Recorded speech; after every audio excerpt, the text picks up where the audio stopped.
Hi, teammates. This is Sean J. McCall, as usual, your host for the Eurostep. Looking forward to this episode for a while now. But before we begin, make sure you check in at the comment section or the question mark with the speech bubble. There you can write a question if you like. If you do it in the comment section, everybody sees it in the chat. If you just want me to see it, then you can put it there on the question mark with the speech bubble around it, and I'll try to get all your questions in as the live is going on. And I appreciate everybody that puts in a question. Yeah, let's just get started. I'm not even going to mess around no more. So DeQuan Jones is my guest for today. He's a very multi-talented dude, and we're going to get into all of that later. But he's not just a hooper; he's a father, he's a husband. You know, he's got a lot going on. He's a fantastic hooper, and I noticed him a couple of weeks ago, and I was like, I need that dude on my show. So I'm glad he decided to come on. And let me get him into the chat before I just keep running my mouth. Where are you at? No request. That's not what I need. I need that one. Where is he at? He should be at the bottom. There he is. Invite is seconds. Thank you, everybody that just joined. And there we have it. Sean, how's it going, man? How you doing, man? I'm really hyped to have you on. I'm serious. No, man. And the pleasure's all mine. You really put 20 on the 10, man. You make me sound like the Dos Equis, man. Hey, I am thankful for everybody that actually comes on, and I just want to make it clear this should be more like a conversation than a interview. You know, you speak your piece. Ain't no time limits on your answers, anything like that. Just speak your piece and tell your story, okay? Absolutely. All right, so we're gonna jump right in. So we're gonna start back at college. Okay. So you went to the University of Miami, and how was the U of M for you? Oh, man, it was pretty boring, man. I went to class, I went to study hall. You know, not a lot of action, not a lot going on south of Tallahassee. No, I'm joking. It was great, man. It was a great experience. The environment of Miami is kind of different. We built kind of like a subculture of, I don't know, like camaraderie. Like there's this thing where it's like there's Bloods, there's Crips, and then there's the Hurricanes. You know, we're just a very close-knit family, given the history of the school, given the location of the school. So it was a great experience, though. I know you don't have to go too deep into it, but I know that you set out the first 10 games in 2012. Mm-hmm. Can you expound on that just a little bit and just touch on it? Yeah. I mean, there was, of course, you can, go back. It's hundreds of documents and stories written on it. But there was, a national scandal, and a lot of the athletes at Miami's names were thrown into it. And, during the course of that, it was fairly new. Like the NCAA hadn't seen or experienced anything to that magnitude or to that extent. But I sat out, I was suspended indefinitely. I felt like I was wrongfully accused, and I hired an attorney. And, we took it to, it sounds so dramatic. We took it to trial, and, I was absolved of all charges. There was no wrongdoing found in my case. I had no involvement in it. So, that was basically the end of it. And then you got back on the court. How was it getting back on the court after having to sit the first 10 games? Was it difficult? No, it wasn't difficult, man. That was a pivotal point in my life. And I think that taught me or gave me a tremendous sense of optimism. Because when you go through something like that, and again, this is like a national thing. It's a big deal. It's a big deal. And when you're walking around campus, it changes people's public perception of you. Your instructors are kind of looking at you funny.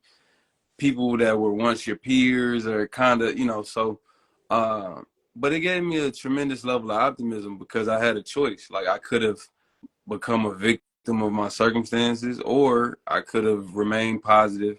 And a lot of those guys in that under those circumstances, like they self-destruct. They look to alcohol or whatever outside distractions. But I was just during the course of that, I was like, I'm gonna just stay positive, keep working, and whatever comes out on the other side of this, it'll be what it is. That's the thing is like people don't really understand when they're outside looking in how much your sport, whether it be basketball, football, you're a college athlete, when that gets taken away from you, how tough that really is. Yeah. You're not a normal student that just goes to class, then goes home and studies and stuff like that. Basketball, in your case, is such a big part of your identity and also, why you're at the school. And if that gets taken, it's tough. Was it tough for you mentally going through all of that? Yeah, man, it was difficult because it's like I had a sense of like I was on the outside looking in, also you're walking and you're just going on your day to day and it's like all eyes on you type deal. And after the season and after everything, after all the smoke cleared, my coach and the coaching staff kind of commended me for it because they were saying, given the odds and the circumstances, like you still came in and practice, because I was still practicing with the team. Like you still practice with the team and at a extremely high level. So like those 10 games that you sat out, you still contributed because the team was practicing. You gave us what you could essentially. And again, I could have pouted and said, "Oh, I'm going home," or I could have went and hid in a cave somewhere. But I wanted to contribute in any way I can because I felt like I owed them that. That's good. And it was therapy for me. Yeah. So you finish up at the University of Miami. What happens then? Like, did you get approached by agents, or did you have to look for an agent? How did that process start? I got approached by agents. I mean, they say no, all publicity is good publicity. So, my name kind of rung amongst, that the basketball sphere or whatever. But some agents approached me and kind of had a map laid out for my career and what they saw. How did you choose your agent? Because that's a really important step in an athlete's career when they're about to become a pro, whether they're coming overseas or they have NBA aspirations. How did you choose the agent that you chose? One, just transparency, man. Who was the most honest? Who, Bill Duffy, he never made any outlandish promises. He was like, listen, these are your circumstances and this is how we can tweak it and make it work for us. I had other agencies where I even expressed to them like, yeah, I still want to go to the draft. I still want to kind of compete. And some agencies were like, yeah, nah, like, are you crazy? Look at your stats. Look at your senior year, what you just kind of experienced. Like, nah, we're going to go overseas and maximize and make as much money overseas as we can. And I was just like, if that's your perception of me, if that's how you view me as a disposable commodity, like that ain't really what I want to be around. I feel you on that one. Yeah.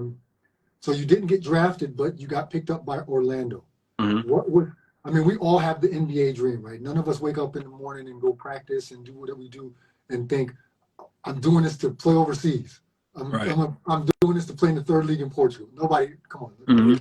So you are one step closer to your NBA dream, right? Orlando picks you up. What was the feeling after you got that call? It was to this day, like I can't really put it into words. I can't really describe it. I don't know, man. It was like it was kind of surreal. I remember getting the news. I was in the team like parking lot, and of course, Woj and everything. And back then, Twitter was, and I'm talking like I'm old. Twitter was a big thing. And so I remember like scrolling Twitter and it's like, word breaking DeQuan Jones may be kept by Orlando. And then I got a call from my agent, and my agent was like, "Yeah, you should probably start looking for a place to live. Like, you should probably move your stuff out of the Sheraton." And so it was just. I remember I just drove around like in a trance for like an hour. I just drove around, just thinking, reflecting on my life and what got me to that point. Who was the first person you called? First person I called my pops. My pops, man. He I had to like move the phone away from his ear. He just yelled like top of his lungs, yeah. But yeah, I called my pops. So how long were you with Orlando? And then tell me about the business side of the NBA when you get waived by Orlando and picked up by Sacramento.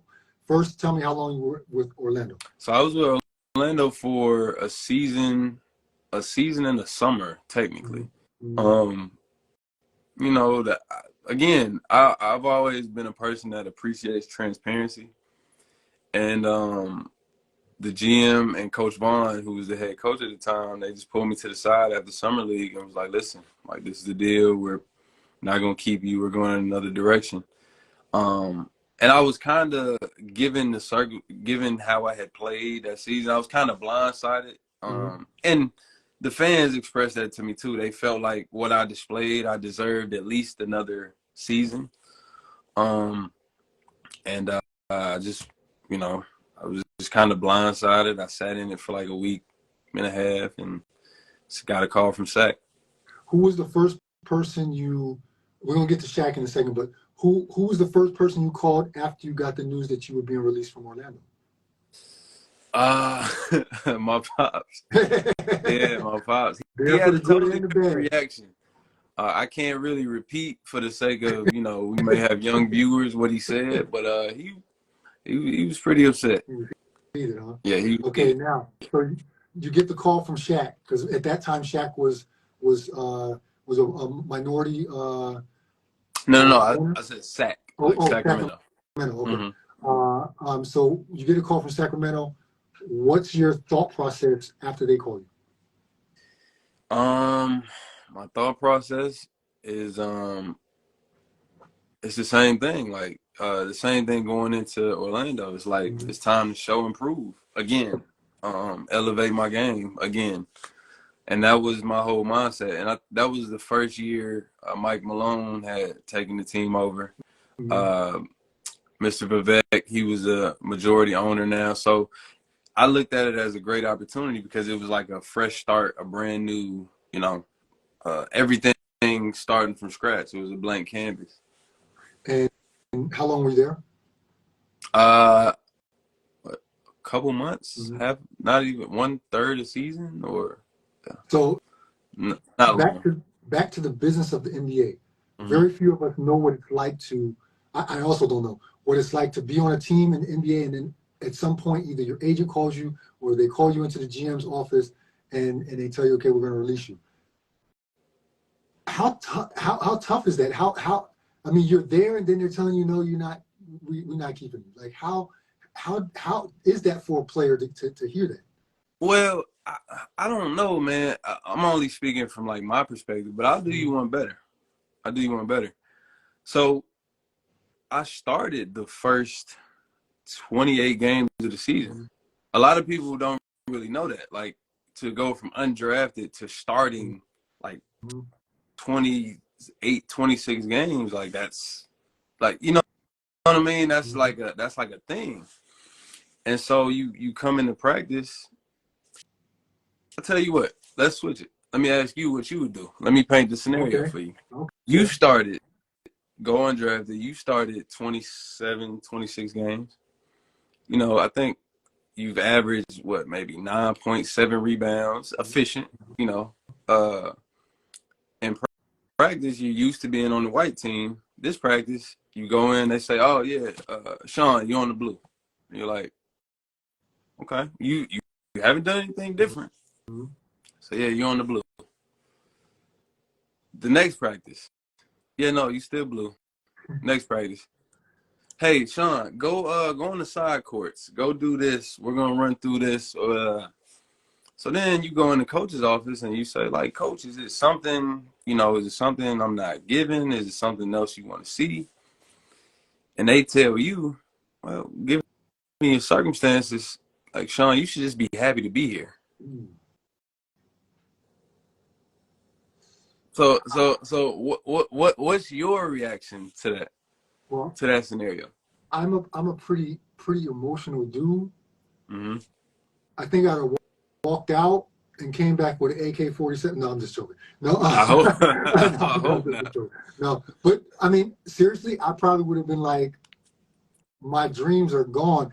I think at the very first moment, it's a thing of shock. I would think I would be just shocked.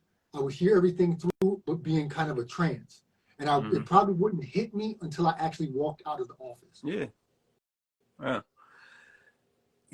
And these are stories and these are experiences from real players. Or, I got one of my friends I grew up with, you may know him, Marshawn Brooks. Mm-hmm. Marshawn he was born to score the ball. Mm-hmm. And we have stories and we just exchange stories, but you hear stories all the time where guys, are better or more productive and, they have conversations and it's like, listen, we're paying this guy $10 million a year. Like I gotta play him. Yeah.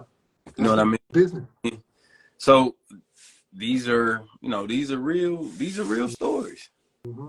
It's not. It's also the business. It's not just who's the best athlete, who's the better player. It's also draft position, how much money guys are making. It's a lot of politics in the NBA. We all know that. But that's just the way it is, Yeah. It's tough, man. Yeah. In hindsight, and at that time, like you asked me what I would do. At that point in time, man, like emotionally, I was, after going through everything I went through in college, like I guess emotionally numb or scarred. So it didn't really affect me. But now that I'm older and I can kind of verbalize it, I just love the game, man. And it's when my time is up, I want to say like I maximized on everything. I wasn't a victim to my circumstances. So regardless of if an opportunity is provided by you or somebody else, I just want to, when I hang my shoes up, know I made the best of every situation. And I think that has persevered and got me through anything and everything. So after you leave Sacramento, how did your agent tell you, okay, look, we're going to get you over to Italy? I got a job for you in Italy. Italy was your first stop overseas, right? Yeah. How did your agent tell you that, and how do you react to that? Well, my agent didn't tell me that. That's the thing. Like I've always had a choice. Like in my standing career, I've always been given options, and I've always had a choice to make. So that year, I led Vegas Summer League in like player efficiency. I think I was like second or third in like scoring or something like that because I was with the Pelicans. And so the Pelicans offered me they either offered me like a non-guaranteed or a training camp deal. And at the time, like, again, I'm young. I felt, if we being transparent, I felt disrespected because I felt like I had at least earned guaranteed money. And I felt like disrespected, and I turned it down. I was like, nah, I'll go. And at the time, it was between that and Cantu. And Cantu was playing Euro Cup that year. So I was like, nah, I'm going overseas. Like, Did you feel like, I don't know, I don't want to say like a step down, because of course, if you leave the league, going anywhere else is kind of mentally, somebody might think that it's a step down. But were you thinking like, okay, I'm going to go to Italy and then I'm going to go back to the league? Nah, man. I just honestly, I was just like, I felt underappreciated Mm-hmm. because I was just, again, I'm like, having all of these experiences happen to you, like, you accomplish uh the unthinkable. You make your dreams come true, only to get there and realize that it's not what you Mm-hmm. expected it to be. It's Mm-hmm. not like the best player plays. No, this Mm-hmm. is a business. There's Mm-hmm. entities at play that are bigger than you. So my thing was, I was like, I just want to go and play basketball, like at the highest level, and be compensated for it. Mm-hmm. That was literally like my mindset. Did you have any expectations? You had never played overseas, so that was not something that you had experience with. Did you have any expectations? Because a lot of Americans, honestly, they before they come over, they think, oh, I'm about to wreck shop over here. I'm about to average 30. I'm gonna do this. I'm gonna do that. And Mm. most times it's not like that. But did you have any expectations before you came overseas? What you expected once you got to Italy?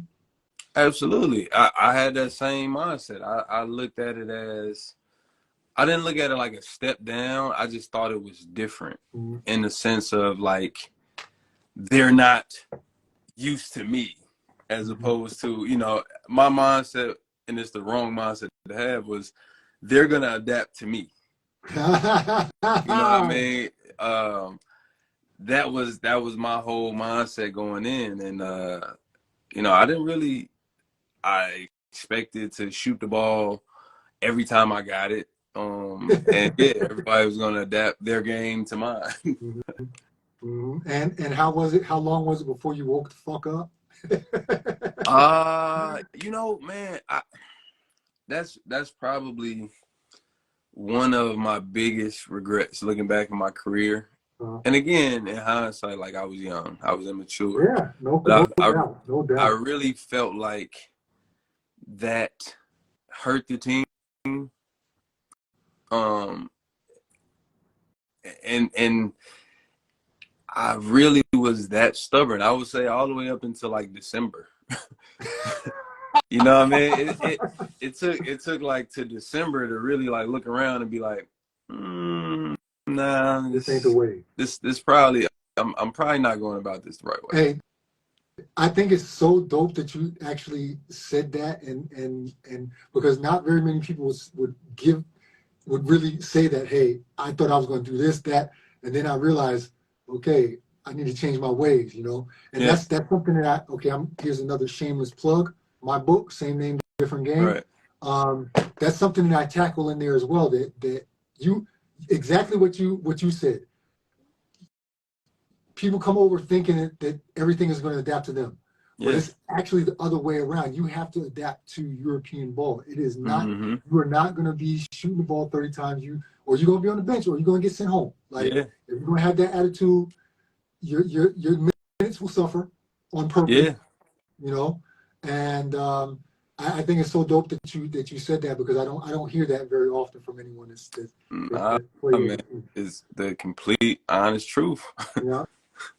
So Yeah. I think that's dope, man. So after Italy, you go to Japan, Mm-hmm. right?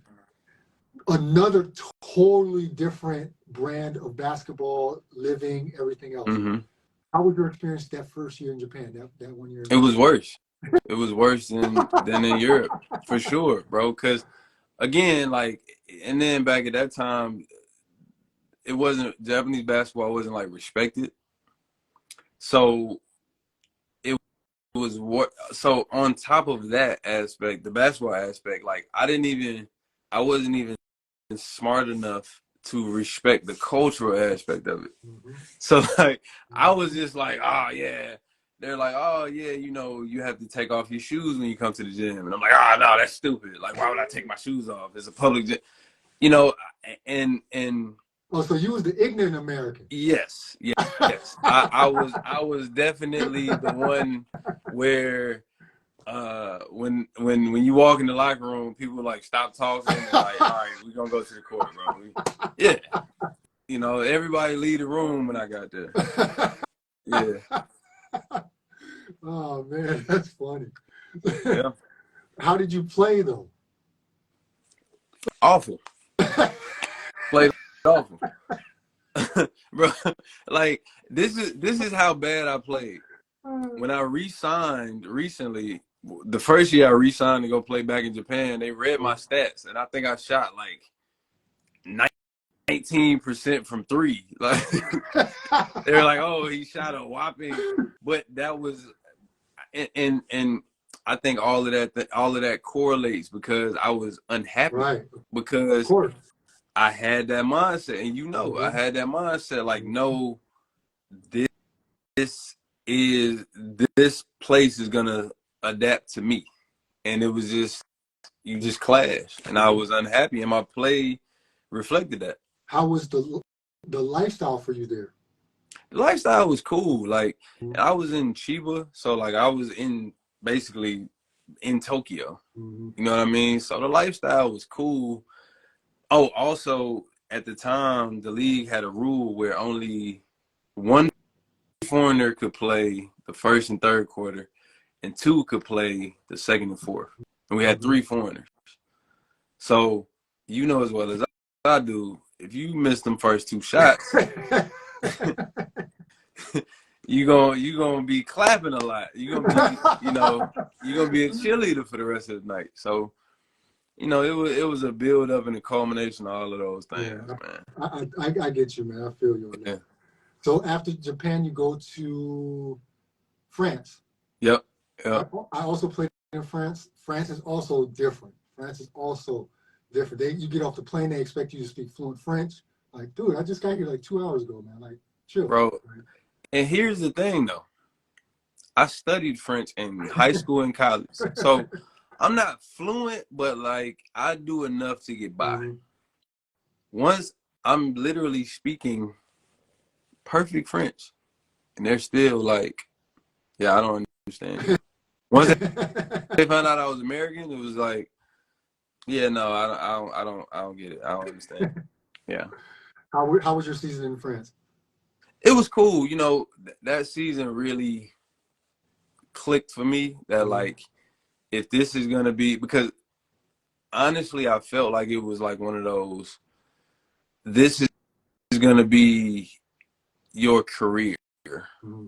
If you Now playing don't, overseas is going to be your career. well, no, not playing overseas, but like bouncing around Uh huh. and Uh huh. not really having a Thinking. connection Mm-hmm. with people, with teams, Mm-hmm. with uh countries. Mm-hmm. Like this is gonna be your fate if you don't change something.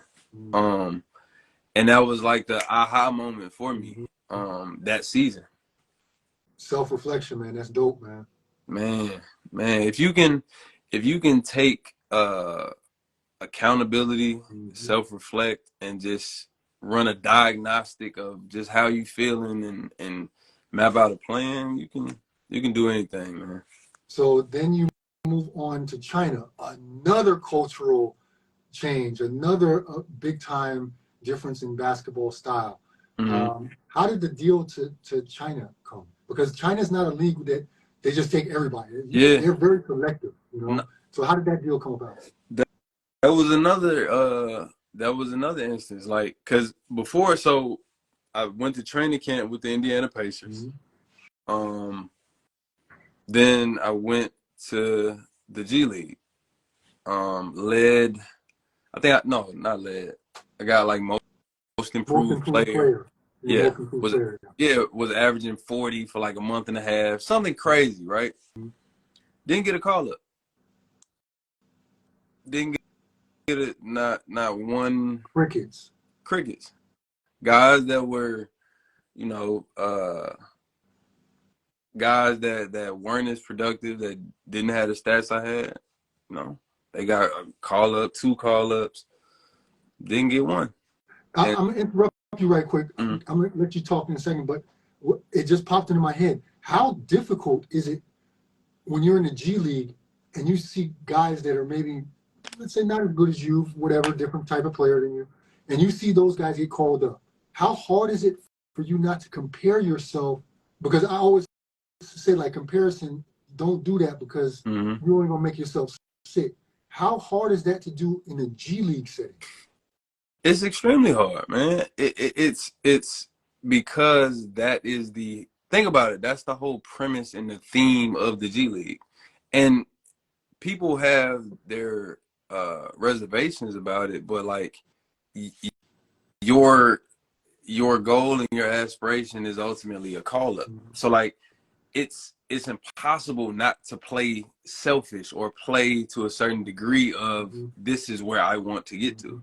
Um, but everything is a choice, man. And for me, I don't know, like mentally, I'm sick in the sense of like those guys. Like I want it to be obvious to everyone that we're not the same.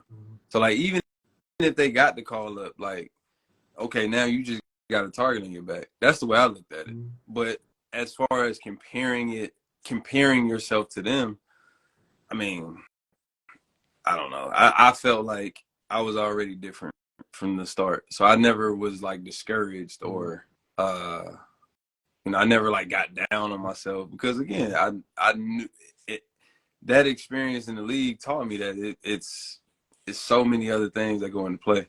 Yeah, yeah. I'm sorry. So I interrupted you when you were talking about China. Oh yeah. So like I played in the G League, most improved player, didn't get a call up. So this was one of those moments again where I felt like man, this was it for me. This was it. Is that when the NBA dream died? That's when it died. That's when it died. When you can average 40 for a month and a half, win most improved player, and like not get called up. I was like, that's it. But the thing about that though is when that season was over, an NBA team called me and offered me a non-guaranteed deal. At the time, it didn't make sense because ultimately, what I think would have happened was they would have put me back in the G League and just kept my rights. It would stash you. Would have stashed me again. I've already been through this heartbreak 2 or 3 times with the NBA. I'm like, why wouldn't I?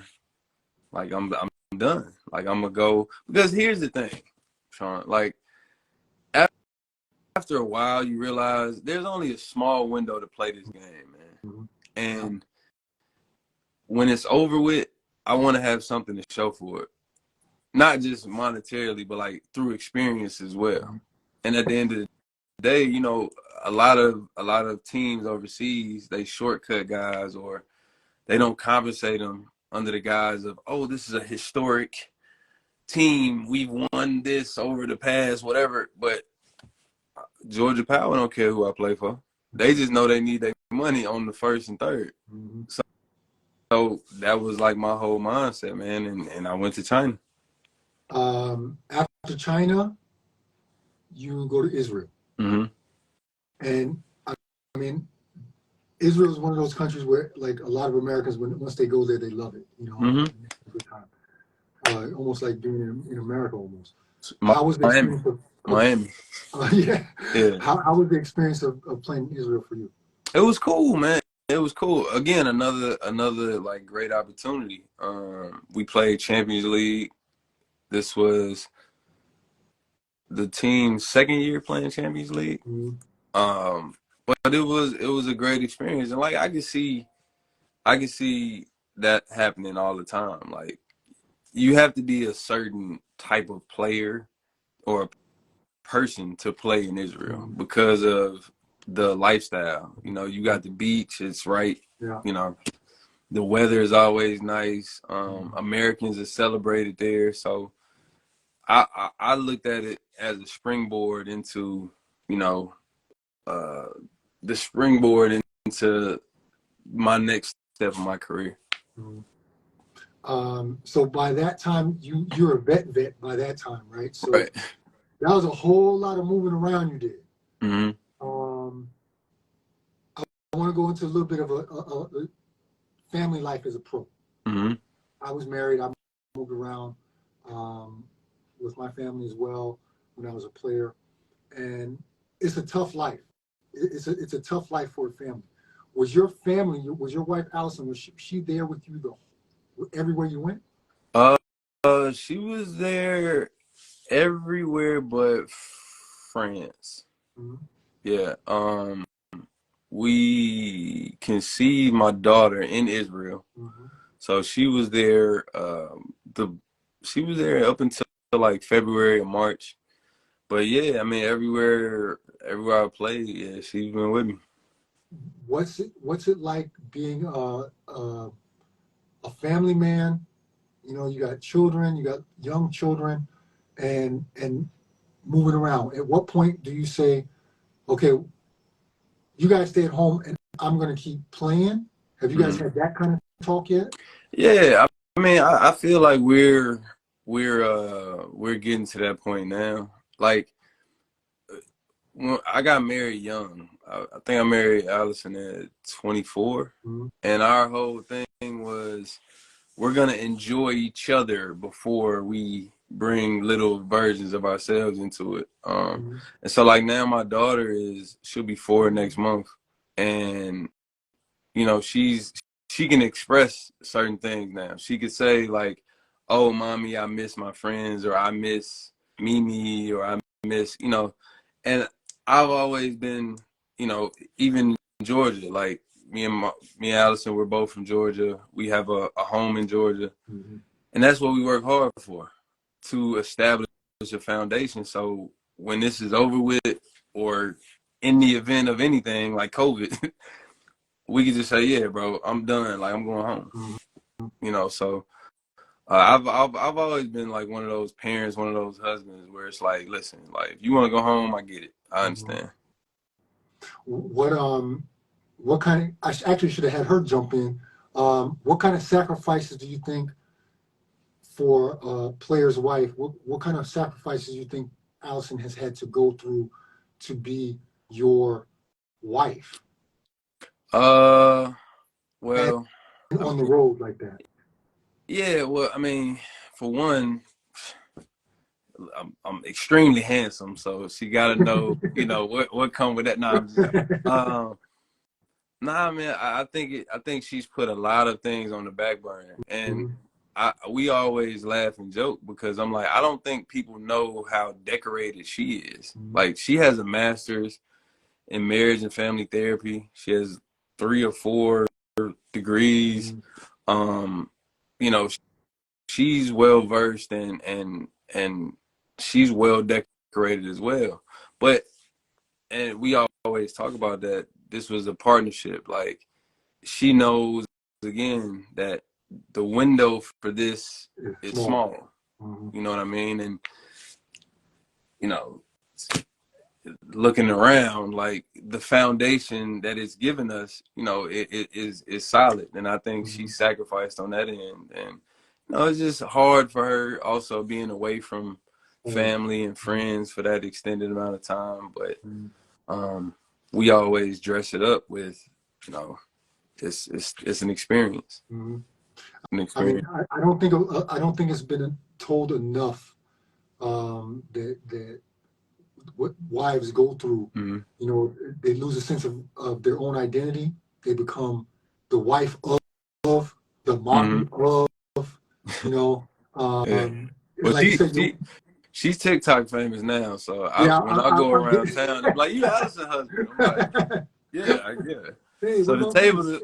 the tables have turned a little bit. Yeah, I was going to get into that. So I think it's great. We jump right into it now. I think it's great that she is kind of documented your journey. Mm-hmm. Now with social media, I think the wives also can take control of their lives and not just sit back and be the wife of, you know, Mm-hmm. and they're able to express themselves, brand themselves in a way, just as players should do as well. Right. And I think it's pretty cool what she's done with the YouTube channel and TikTok, and how she's really documented things. And it'll be cool to look back on these things, the Yeah. things that you post, like years later, or your kids look at it years later. Like, I don't Mm-hmm. even, Like your kids talking about, I don't even remember being in Israel, Yeah. like, or I don't remember being there, you know. But you've got it documented, you know. I think Yeah. that's pretty cool. When did she come up with the idea to kind of start doing that? Well, she's always been a creative. Mm-hmm. You know, even back in like my first year in Chiba in Japan, you Mm-hmm. know, she's always had like a blog. She's always been self-reflective. And I think, you know, she's been successful because of her intent. Because her intent was never to be famous or anything like that. Like a lot of people don't know, she was on My Super Sweet 16 on MTV. You know what I mean? So her intent was never to be famous or be this influencer or whatever. She genuinely just wanted to help people. And what came along with that, you know, it was what it was. But I think she's given a voice, and a lot of wives relate to her. And even throughout the course of like my career, man, wives and girlfriends have like reached out to her, like, how do you do it? Like, what are some things? What are some tips?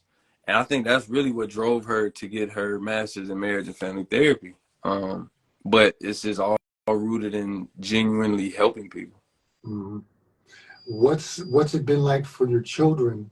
Your oldest is what you said, 4, He'll and be your four. youngest is pretty young, right? Yeah, he's 16 months. Yeah. So, Right. how do you think, or what do you? No, let me change it up. What do you think the benefits are for your children to be going through this journey with you? Ah, man, like I said, just experiences. Like Harper speaks 3 languages. You know what I mean? Like, Mm-hmm. I'll never forget this past year. We're very faith based. Mm-hmm. So sometimes I'll be like, hey, Harper, you want to say grace? And she's like, okay, yeah, I'll say it. So we put our hands together. I'm like looking at her, of course, and she's like, "Igadakimasu, let's eat." And me and my wife both looked at each other like, and she literally just starts digging in her plate, and she's looking around like, "What?" And we Like like, it's the most "What normal did thing you in the just world. say?" And she's like, "Oh no, that's how you say grace in Japanese." And it's kind of one of those moments where it's like, okay, she's starting to get it now. And it's just like experiences, like when she goes to camp or school here, and I just overhear her telling her cousin like, "Oh yeah, in Japan we do this." So it's just a great experience, and fans really do a great job of like celebrating my family. Like when some games, when they come in late, like there's a round of applause, and I'm looking, it's a timeout. I'm like, why are they clapping? Are they giving out T-shirts? And my wife is walking in with Harper, and she's like waving at the crowd, you doing like the pageant wave, and I'm just looking around. But it's just experiences, man. This and documenting it and having them being able to look back at it. Mm-hmm. Tell us about a little bit about what you do off the court with the Jet Jones Foundation. Okay. Jet Jones Foundation was, just a foundation we founded in 2016. Mm-hmm. Yeah. And basically, I recognize my privilege, um, being a professional, or I recognize my privilege and everything that basketball has awarded me. And so this is just my way of giving back, like to my community, um, outside of athletics and basketball. Mm-hmm. We've raised thousands of pounds in school supplies for back to school. We've done books for Africa, where we, collect books and ship them to Africa.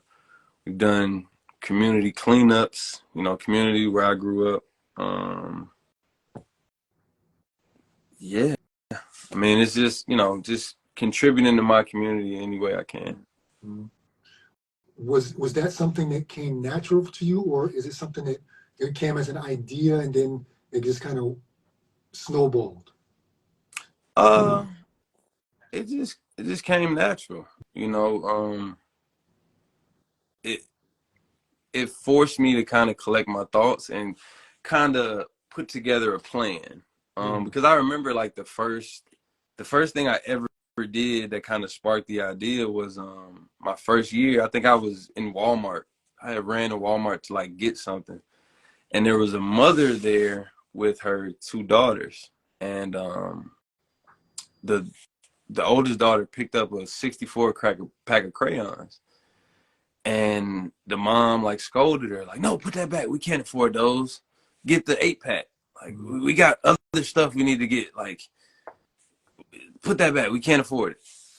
And so in typical creepy fashion, I like followed them around the store, like everything that she said they couldn't get, I just put it in the cart, went behind them, whatever.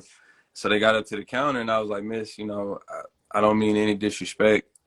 This is just God has just called my heart to do this. Would you mind if? And of course, she turned it down at first. Then eventually, she said yes, and that kind of sparked the idea. I was like, how can I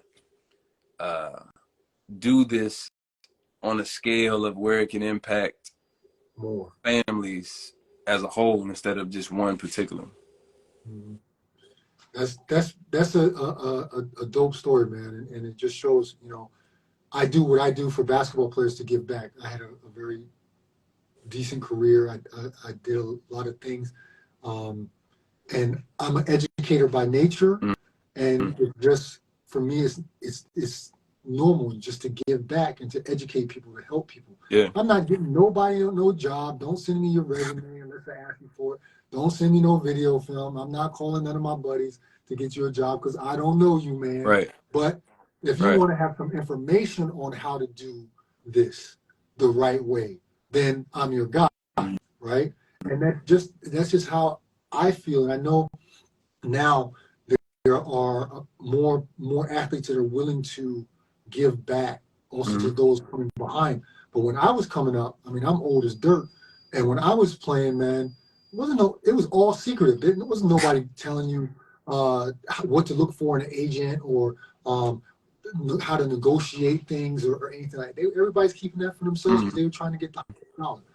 And I really appreciate the fact that you've taken it upon yourself not just to keep your riches, your entitlement, and what you've been given through hard work, obviously, but what you've worked for. But you don't just keep it for yourself, but you actually give back, man. I tip my hat to you, brother, because it's much needed, and I do know some people that should be doing it and ain't doing it. So Right. I tip my hat to you and your family. Well, I just want to say this, man. I feel like, and this is, it's spiritual, but it's also technical to an extent. And it's not just applicable to basketball. It's like real life, right? We as people, especially our people, we have to regain a sense of collectiveness. So like individualism has hurt us all. And I'll put it in the realm of basketball. Me having the mindset that a country has to adapt to me, right? Where I've had the most success is when I've taken the mental account for the players coming behind me. So we can't go to a country or a team and think that it's about an individual, because we know as well as I do, they have a perception of us. So I can't act a certain way or behave in a certain way because it affects ultimately everybody coming behind, player coming behind me. Because right now I'm giving them a preconceived notion of us. But I think that it's, as a collective, like if we all took account for each other, the world and the basketball, world would be a better place, man. What else are you doing to prepare yourself for after ball? Just trying stuff, man. Expanding my mind in the sense of like not when I stop, now I'm scrambling. But like during the course now, like, okay, what am I into? What do I like? What is my calling? My wife is adamant that I'm gonna be a coach. So she's always said that like, man, you were born to be a teacher. And so, you know, worst come to worst, I know I'll be coaching somebody. I feel you on that. How do you think your experience of playing in different countries has affected your play? I think it forces you to be creative. You know, a lot of people, a lot of players go to different countries, and you've spoken to it. Countries have different playing styles.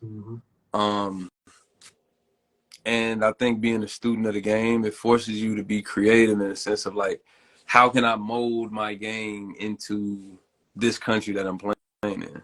So I think it's forced me to be creative and efficient, basically. That's good. Yeah, that's. I feel you on that. Yeah. Last normal question. Okay. What advice would you give to aspiring basketball players back home that want to pursue a career overseas? I mean, you've been everywhere, so you know.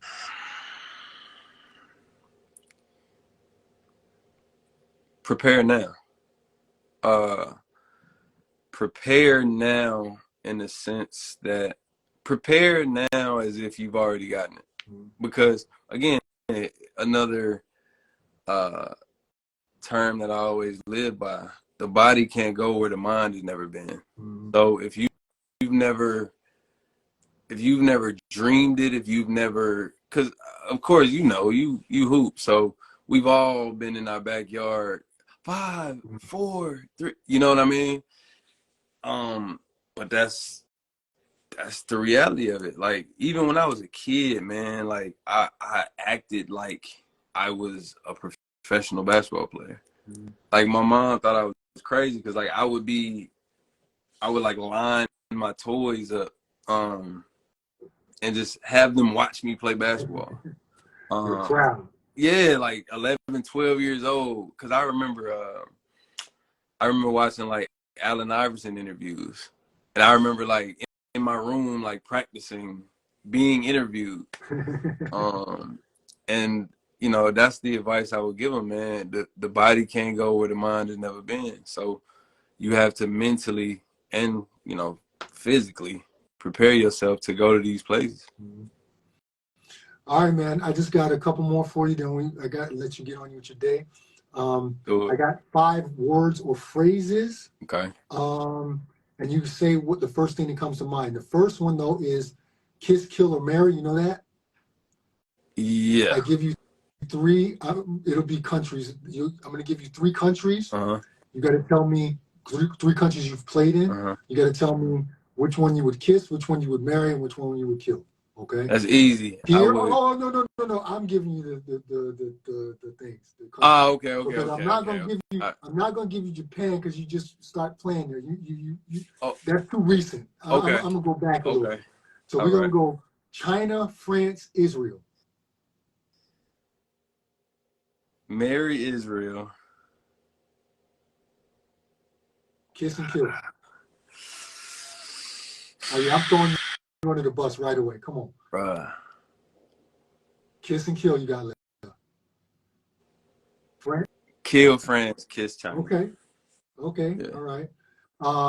Now, first thing that pops in your head: fatherhood. Excuse fatherhood. Balance. Giving back.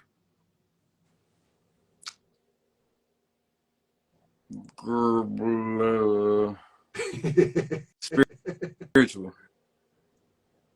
Allison.